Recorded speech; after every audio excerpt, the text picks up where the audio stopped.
Good evening friends. আচ্ছা দেখো, আজকে ফান্ডামেন্টাল রাইটস, ভারতীয় সংবিধানের কনস্টিটিউশন অফ ইন্ডিয়ার ফান্ডামেন্টাল রাইটস 6টা ফান্ডামেন্টাল রাইটস আছে।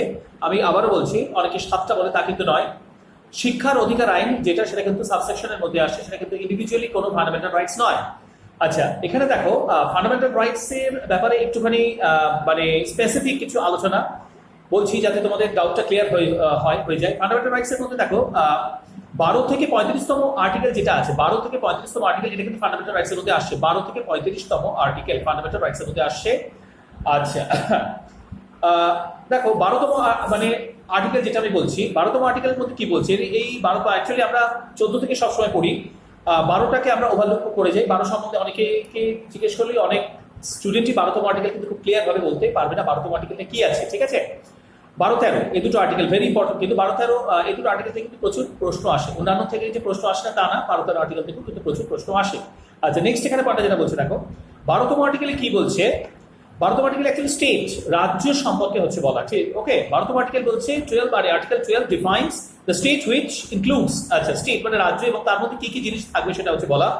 12 আর্টিকেল ডিফাইন দ্যাট যে গভর্নমেন্ট মানে গভর্নমেন্ট, সরকার আর কি, ঠিক আছে, government and Indian parliament that is executive and legislature of the union. Okay, তাহলে এখানে দেখা হচ্ছে 12তম আর্টিকেলের প্রথমেই বলছে সরকার, government and Indian parliament, that is Indian parliament বলতে কি বলছে, executive and legislature of the union. Okay, parliament এবং তোমার রাজ্যের যে বিধানসভা উভয়কেই কিন্তু এখানে বলা হচ্ছে। নেক্সট পয়েন্টটা বলছে দেখো, 2 নম্বর পয়েন্ট বলছে government and legislature of the state, রাজ্যের কথা হচ্ছে বলা। তাহলে কিছু দেখো, পার্লামেন্টের ক্ষেত্রে যেটা বলা হচ্ছে মানে স্টেট বলতে হচ্ছে কেন্দ্রের ক্ষেত্রে একই তোমার পার্লামেন্ট মানে পার্লামেন্টের এক্সিকিউটিভ এবং লেজিসলেচার, ইউনিয়ন কেন্দ্রের ক্ষেত্রে, রাজ্যের ক্ষেত্রেও একই তোমার বিধানসভা, বিধান পরিষদ। মানে যেটা বলছে দেখো যে government of the legislature of the state, রাজ্যের যে বিধানসভা সেটা সম্বন্ধেও কিন্তু সেটা কিন্তু 12তম আর্টিকেলের মধ্যে আসছে। কেন্দ্রের পার্লামেন্ট যেমন আসছে, রাজ্যের বিধানসভা এটাও কিন্তু 12তম আর্টিকেলের মধ্যে আসছে। 3 নম্বর পয়েন্ট বলছে all local and the other authorities within the territory of India. Local এবং আদার অথরিটিস বলতে পঞ্চায়েত, মিউনিসিপ্যালিটি, এই যে সমস্ত লোকাল অথরিটিগুলো যারা কেন্দ্র এবং রাজ্য উভয়েরই আন্ডারে থেকে কাজ করে আর কি, ঠিক আছে। বিভিন্ন রাজ্যে যে সমস্ত লোকাল অথরিটিগুলো আছে, পঞ্চায়েত, যেগুলো পঞ্চায়েত এরিয়া সেগুলো গ্রাম পঞ্চায়েত, আমাদের গুলো যেমন হচ্ছে মিউনিসিপ্যালিটি আছে, আর কর্পোরেশন যেগুলো এরিয়া সেইগুলো, এরা হচ্ছে লোকাল অথরিটিস। এরা কিন্তু বিভিন্ন রাজ্যে বিধানসভার আন্ডারে থেকে কাজ করে। বিধানসভাগুলো আবার কেন্দ্রীয় যেটা আমাদের পার্লামেন্ট আছে, লোকসভা, রাজ্যসভা, তার আন্ডারে থেকে কাজ করে। ঠিক আছে, স্টেট বলতে কিন্তু এই সমস্ত গোটা অ্যাডমিনিস্ট্রেশনের যে ভাগগুলো সেগুলোই কিন্তু 12 আর্টিকেলের মধ্যে পড়ছে আগে। ঠিক আছে, আচ্ছা 4 নম্বর আর্টিকেল বলছে all the local and other authorities under control of government of India. Government of ইন্ডিয়ার আন্ডারে আর যে সমস্ত লোকাল এবং আদার অথরিটিজ আছে এইগুলো কিন্তু 12তম আর্টিকেলের মধ্যে আসছে। 13তম আর্টিকেল বলছে confer the power of judicial review, কথাটা খুব important, judicial review to the courts of all legislative act. এখানে বলছে দেখো জুডিশিয়াল রিভিউ বলতে বলছে কি বলছে দেখো, জুডিশিয়াল রিভিউ মানে কোর্টের, হাইকোর্ট, রাজ্যের ক্ষেত্রে হাইকোর্ট, কেন্দ্রের ক্ষেত্রে সুপ্রিম কোর্টের বিশেষ কিছু ক্ষমতা আছে, যেহেতু এদের কনস্টিটিউশনাল বেঞ্চ আছে রাজ্যের মন্ত্রিসভায় বা মানে রাজ্যের বিধানসভায় ধরছি, আর কেন্দ্রের তোমার পার্লামেন্টে। কেন্দ্রের পার্লামেন্টে কোনো আইন পাশ হলে বা রাজ্যের বিধানসভায় কোনো আইন পাশ হলে সেই আইনটা সাংবিধানিক কিনা মানে কনস্টিটিউশনাল কিনা সেইটা দেখার দায়িত্ব হচ্ছে কিন্তু respectively supreme court and high court. আচ্ছা, বিশেষত ফান্ডামেন্টাল রাইটস এর ক্ষেত্রে হাইকোর্ট 32তম আর্টিকেলের সাহায্যে হাইকোর্ট সুপ্রিম কোর্ট 32তম আর্টিকেলের মানে সাহায্যে, এবং হাইকোর্ট 226তম আর্টিকেলের সাহায্যে, হাইকোর্ট হচ্ছে 226তম আর্টিকেলের সাহায্যে, সুপ্রিম কোর্ট হচ্ছে 32তম আর্টিকেলের সাহায্যে ফান্ডামেন্টাল রাইটস এর ওপরে তোমার জুডিশিয়াল রিভিউ করতে পারে। ওকে, তাহলে 13তম আর্টিকেল বলছে যে আর্টিকেল ডিফাইন্স মানে confers the power of the judicial review to the courts of all legislative act. Okay, আচ্ছা কি বলছে দেখো, supreme court of India and the state high courts have this power under article 32 and 226.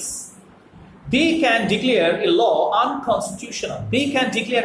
unconstitutional if it is inconsistent with the part 3 of the Constitution of India. আচ্ছা, power of judicial review make the constitutional legislative.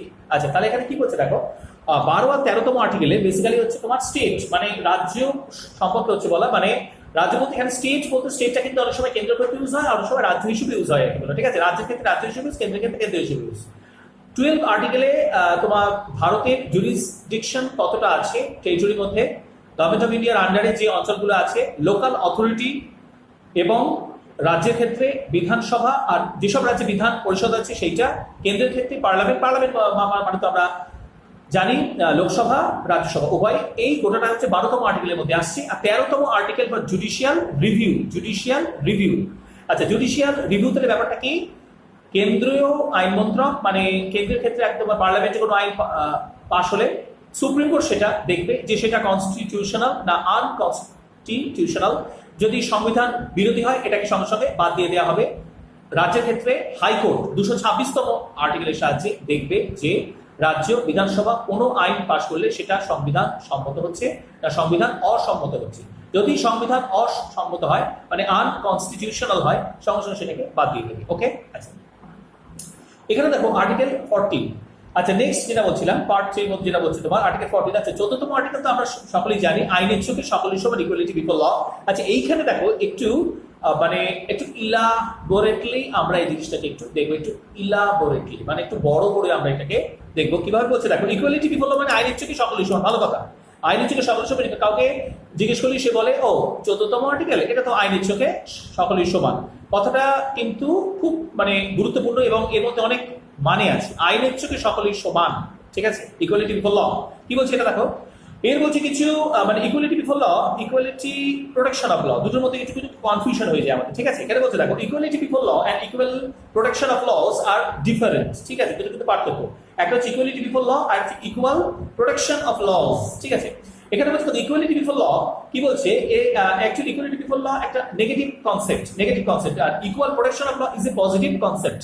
তাহলে equality before law আইনের জন্য সকলের সমান, it's a negative concept, and equal protection of law it's a positive concept। আচ্ছা কি বলছে equality before ল, এখানে বলছে দেখো যে ইকুয়ালিটি বিফোর ল তে কি বলা হচ্ছে যে absence of special privilege, equality before law negative যে ইম্প্যাক্ট সেটা হচ্ছে এখানে অ্যাবসেন্স মানে এখানে কিন্তু অনুপস্থিত থাকছে কোনটা না special privilege due to birth, creeds or like in the favour of any person.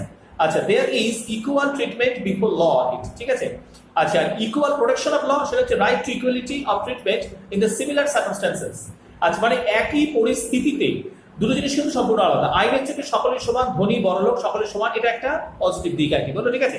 কিন্তু এখানে বলছে দেখো কোন একজন বিদেশি যখন ভারতবর্ষে আসবে তার ক্ষেত্রেও কি এটা প্রযোজ্য হবে?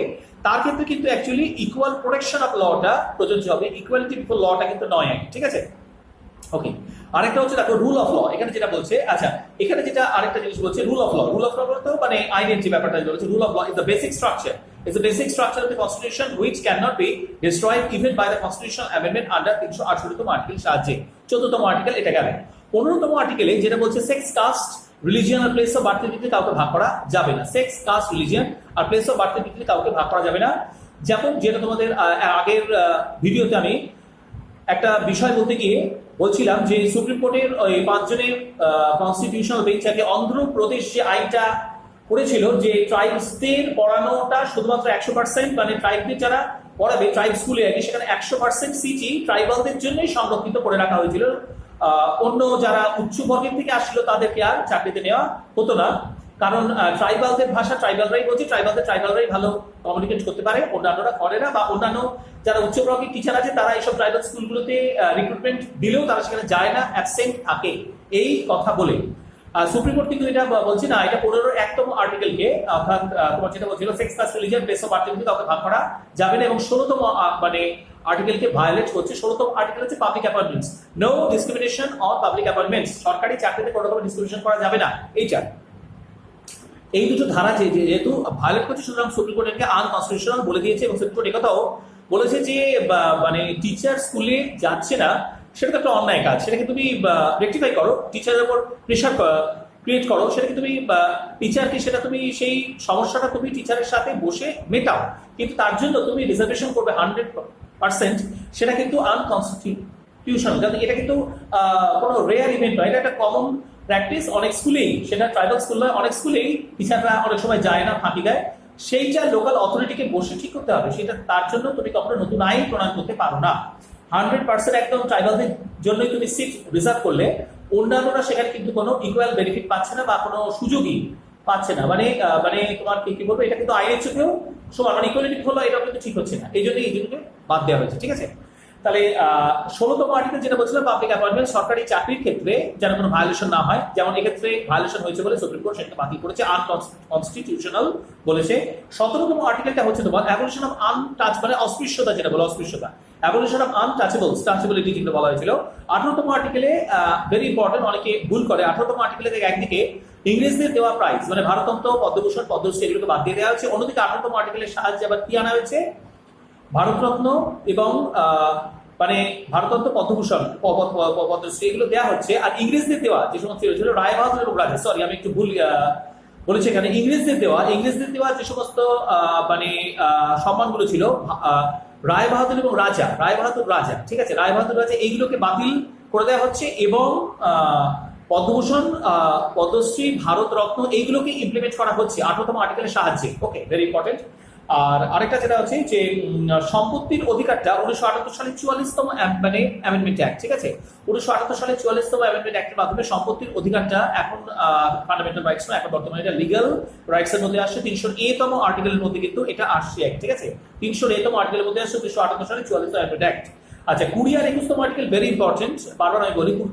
20তম আর্টিকেল হচ্ছে তোমার ডাবল জিওপার্ডি, মানে একই অপরাধের জন্য দুবার শাস্তি বিধান করা যাবে না, ইটস ডাবল জিওপার্ডাইজড, যাকে বলা যায় কোন একজন ব্যক্তি যদি তার মানে সে জেলে থাকা অবস্থাতেই তার কেস হচ্ছে, কেসটা মানে কেস সমাধা হয়ে যতদিনে তার রায় ঘোষণা হচ্ছে ততদিন হয়তো তার 5 বছর জেল খাটা হয়ে গেছে, হ্যাঁ 5 বছর তার জেল খাটা হয়ে গেছে, তাহলে তখন দেখা গেল যে তার 7 বছরের সশ্রম কারাদণ্ড হলো, তাহলে আর সে 2 বছর কিন্তু জেলে থাকবে, যেহেতু তার অলরেডি 5 বছর খাটা হয়ে গেছে। 7 বছরের মধ্যে 5 বছর খাটা হয়ে গেছে, তাহলে আর 2 বছর সে কিন্তু জেলে থাকবে। যদি আবার করে সে 5 বছর খাটে, তাহলে সেটা কিন্তু ডাবল জিওপার্ডি হয়ে যাচ্ছে একই। ওকে, এই জিনিসটা ডাবল জিওপার্ডি, একই অপরাধের জন্য দুবার শাস্তি বিধান করা যায় না। আর 21তম আর্টিকেল হচ্ছে protection of life and personal liberty, very important. এখান থেকে প্রশ্ন আসে, protection of life and personal liberty থেকে প্রশ্ন আসে কি না, এখানে 3 ধরনের একটা তোমার প্রোটেকশনের কথা হচ্ছে, বলা কি কি বলো। সেক্ষেত্রে বলতে হবে right to dignity, right to privacy and right to health. Right to dignity, right to privacy এবং রাইট টু হেলথ, এই তিনটে কিন্তু বলতে হবে। এই তিনটে কিন্তু 21তম আর্টিকেলের মধ্যে পড়ছে। আরেকটা কথা যেটা এখানে বলছি, দেখো 20 আর 21তম article can not be suspended under any circumstances. 20 আর 21তম article can not be suspended under any circumstances, very important point. এটা তোমার বলা হয়েছে 1978 সালে তোমার 44তম আর্টিকেলের মধ্যে এটা কিন্তু হয়েছে বলা, ঠিক আছে। 1978 সালে 44তম আর্টিকেলের মধ্যে বলা হচ্ছে যে 20 আর 21তম article can not be suspended under any circumstances. আর এবারে যেটা বলছি তোমাকে 21A-তম আর্টিকেল, ভেরি ইম্পর্টেন্ট। 21A-তম আর্টিকেলে বলা হচ্ছে 6 থেকে 14 বছরের বালক বালিকাদের ফ্রি আর compulsory education in subsection, it's not a special article, it's subsection, কাজেই ফান্ডামেন্টাল রাইটস কিন্তু 6টাই থাকছে আগে, ঠিক আছে। আচ্ছা, আর 22তম আর্টিকেল যেটা বলছিলাম, টু মানে right to protection against arrest, অ্যারেস্টের বিরুদ্ধে আমি প্রোটেকশন নিচ্ছি। অনেক সময় মানে অনেক রাজনৈতিক নেতা এটা নেয়, মানে যদি তাকে অপোজিশন পার্টির নেতারা মানে অ্যারেস্ট করার, একটা হ্যারাস করার একটা সম্ভাবনা থাকে, তাহলে সে কোর্ট থেকে মানে প্রয়োজনীয় যুক্তি দিয়ে তার উকিল অ্যান্টিসিপেটরি বেল তার থেকে নিয়ে আসে। 6 মাসের জন্য এটা হয় আর কি, দেওয়া হয়। তার বেশিটা কিন্তু কোর্টকে কনভিন্স করাতে হবে যে এ বিনা কারণে অ্যারেস্ট হয়ে যাওয়ার একটা চান্স আছে, মিথ্যা কেসে একে ফাঁসি দেওয়ার একটা ভয় আছে, তার জন্য সে অ্যান্টিসিপেটরি বেল দিচ্ছে, এর জন্য এটা করে। আর আরেকটা যেটা হচ্ছে প্রিভেন্টিভ ডিটেনশন, এটা নিয়ে অনেকের একটু কনফিউশন হয়। প্রিভেন্টিভ ডিটেনশন যেটা এখানে বলা হচ্ছে, প্রিভেন্টিভ ডিটেনশনে যেটা বলা হচ্ছে যে যারা এলাকার দাগি ক্রিমিনাল বা অপরাধী আর কি, তারা দাগি ক্রিমিনাল বা অপরাধী যারা আছে, তারা তাদেরকে অনেক সময় হয় কি ভোটের সময়, পুজোর সময়, কোনো বড় অনুষ্ঠানের সময়, সামাজিক কোনো অনুষ্ঠানের সময় তাদেরকে রাউন্ড আপ করে পুলিশ তুলে নেয় এবং 2 মাসের জন্য লোকাল লকআপে তাদের বন্দি করে। মানে এটা হচ্ছে মানে ডিটেইন উইদাউট এনি ট্রায়াল, মানে তাকে অ্যাকচুয়ালি অফিসিয়ালি অ্যারেস্ট করা হচ্ছে না, যেহেতু সেই হিস্ট্রি শিটার, মানে যাতে তার পুরনো হিস্ট্রি আছে অপরাধী, সুতরাং সেই যাতে ঝামেলা পাকাতে না পারে, বিশেষত ভোটের সময়টা হয়, তারা কোনো একটা রাজনৈতিক দলের হয়ে কিন্তু সেক্ষেত্রে কাজ করে, বোমা ছোড়া বা অপোজিশন পার্টির নেতাকে আক্রমণ করা, ভোট দিতে বাধা দেওয়া, এই সমস্ত জিনিসগুলো কিন্তু আর কি তারা করে। বেসিক্যালি তার জন্য এটা হয় প্রিভেন্টিভ ডিটেনশন। প্রিভেন্টিভ ডিটেনশন মানে হচ্ছে তাকে 2 মাসের জন্য আটকে রাখা হচ্ছে, 2 মাস পরে তাকে আবার ছেড়ে দেওয়া হবে ভোট মিটলে, বেসিক্যালি, ঠিক আছে। জিনিসগুলো ভেরি ইম্পর্টেন্ট, যেগুলো বললাম জিনিসগুলো এগুলো আছে। এই জিনিসগুলো একটুখানি আমাদের ভালো করে দেখতে হবে। 23 আর 24তম আর্টিকেল, 23 আর 24তম আর্টিকেল যেটা হচ্ছে ভেরি ইম্পর্টেন্ট। দেখো 23তম আর্টিকেল যেটা হচ্ছে prevent illegal human trafficking, illegal human trafficking মানে মানব পাচার, শিশু পাচার, নারী পাচার, এটা 23তম আর্টিকেল। আর 24তম আর্টিকেল যেটা হচ্ছে no children under the age of 14 can be appointed in any factory, mines or any hazardous work. কি বলো, ঠিক আছে, কোন রকমের হ্যাজার্ডাস ওয়ার্কে তাকে নিয়োগ করা যাবে না। এই 14 বছরের নিচের কোনো বালক বালিকাকে, এটা কিন্তু 24তম আর্টিকেলের মধ্যে পড়ছে, ভেরি ইম্পর্টেন্ট। 23 আর 24তম আর্টিকেল ইজ ভেরি ইম্পর্টেন্ট। আচ্ছা, আর তোমার 25 থেকে 28তম আর্টিকেল এমন কিছু না, সেটা হচ্ছে রিলিজিয়াস মানে রাইট টু রিলিজিয়ন। সব ধর্মই আলাদা, মানে সব ধর্মের মানুষেরা ভারতবর্ষে আলাদা ভাবে তাদের ধর্ম পালন করবে, সেক্ষেত্রে কিন্তু কোনো সমস্যা হওয়ার কিন্তু কোনো চান্স নেই। ওকে, আর তোমার যেটা আছে 29 থেকে 31তম আর্টিকেল যেটা ছিল সেটা হচ্ছে cultural educational rights. Education right প্রত্যেকের আছে, কালচারাল রাইটস প্রত্যেকের আছে। আলাদা আলাদা ধর্মের লোকেরা তাদের কালচার পালন করবে, সে বিষয়ে কিন্তু কোনো সমস্যা নেই। আর আরেকটা যেটা বলছিলাম লাস্টে ভেরি ইম্পর্টেন্ট, 32তম আর্টিকেল, 32তম আর্টিকেল নিয়ে আমার আলাদা স্পেশাল আলাদা ভিডিও আছে, তোমরা সেটা ইউটিউব চ্যানেলে দেখতেও পারো, কোনো অসুবিধা নেই। আমার নাম দিয়ে আছে কুশল মৈত্র বলে, তোমরা সেখানে দেখতেও পারো, কোনো অসুবিধা নেই। 32তম আর্টিকেল, 32তম আর্টিকেল যেটা বলছে করদা, এই 32তম আর্টিকেলটাকে fundamental of the fundamental rights আর heart and soul of the Indian constitution, fundamental of the fundamental rights এবং heart and soul of the Indian constitution কে বলেছে? বলেছে আমাদের ডক্টর বি আর আম্বেদকর, যাকে বলা হয় father of the Indian constitution. Okay, আচ্ছা, এখানে দেখো 5টা এর কথা বলা হচ্ছে, 5টা রেমিডিসের কথা বলা হচ্ছে। একটা হচ্ছে হেভিয়াস কর্পাস, ম্যান্ডামাস, প্রহিবিশন, স্যাচুরারি আর কুই ওয়ারেন্টো। আচ্ছা, হেভিয়াস কর্পাসের মধ্যে যেটা তোমার যেটা বলছিল হেভিয়াস কর্পাস মানে এগুলো তো ল্যাটিন টার্ম, ঠিক প্রকৃত ইংলিশ নয়, যে উচ্চারণগুলো এইরকম। হেভিয়াস কর্পাস মানে may I have the body, মানে কোনো ব্যক্তিকে গ্রেপ্তার করা 24 ঘন্টার মধ্যে তাকে কোর্টে প্রডিউস করতে হবে। ওকে, এটা হচ্ছে তোমার মানে ভেরি ইম্পর্টেন্ট একটা। হেভিয়াস কর্পাস থেকে প্রচুর আসে, এর মানেটাও কিন্তু পরীক্ষায় জিজ্ঞেস করে আর কি, বিভিন্ন এক্সামে জিজ্ঞেস করে may I have the body, এটা গেল। আর ম্যান্ডামাস মানে পরমাদেশ, ম্যান্ডামাস শব্দের অর্থ হচ্ছে পরমাদেশ বা যাকে বলা যায় সুপ্রিম কমান্ড। এই কথাটাই কিন্তু টিক মারতে হবে এমসিকিউতে, সুপ্রিম কমান্ড। আরেকটা হচ্ছে প্রহিবিশন, প্রহিবিশন মানে প্রহিবিশনের স্যাচুরারি অ্যাকচুয়ালি দেখো দুটো একই, রেস্ট্রেইন মানে বাধা দান, মানে সরকার বা সরকারি কোনো সংস্থা বা লোয়ার কোর্টগুলো যদি কোনো অসাংবিধানিক কাজ করতে চেষ্টা করে তাহলে সেক্ষেত্রে আটকাবে হচ্ছে সুপ্রিম কোর্ট বাই তোমার প্রহিবিশন এবং স্যাচুরারি, এই দুটো অপশনের মাধ্যমে আর কি, ঠিক আছে। আর লাস্টেরটা হচ্ছে quo warranto. What do mean by quo warranto? Quo warranto মানে হচ্ছে what is the authority. Quo warranto মানে তুমি যদি সরকারি চাকরি করো তাহলে তুমি যে পদে চাকরি করছো সেই পদের যেটুকু ক্ষমতা তার মধ্যে থেকেই তোমার কাজ করতে হবে। এই পদের ক্ষমতাকে ওভাররাইড করে তুমি কিন্তু কাজ করতে পারবে না, যদি করো তাহলে সেক্ষেত্রে কিন্তু তুমি কুই ওয়ারেন্টো কেস তোমার এগেইনস্টে আসবে। তাহলে সেটা হচ্ছে কি what is the authority. It's very important, very clear. মোটামুটি ফান্ডামেন্টাল রাইটস গুলো এগুলোই আছে, এগুলো তোমরা ভালো করে একটু দেখো। আর্টিকেলস গুলো একটু খুঁটিয়ে খুঁটিয়ে পড়ো, প্রত্যেকটা ইংরেজি শব্দের মানে বোঝার চেষ্টা করো, তাহলে পরবর্তীকালে এমসিকিউ উত্তর দিতে এবং মেন্স এক্সামেও কিন্তু তোমার লিখতে খুব সুবিধা হবে। Thank you.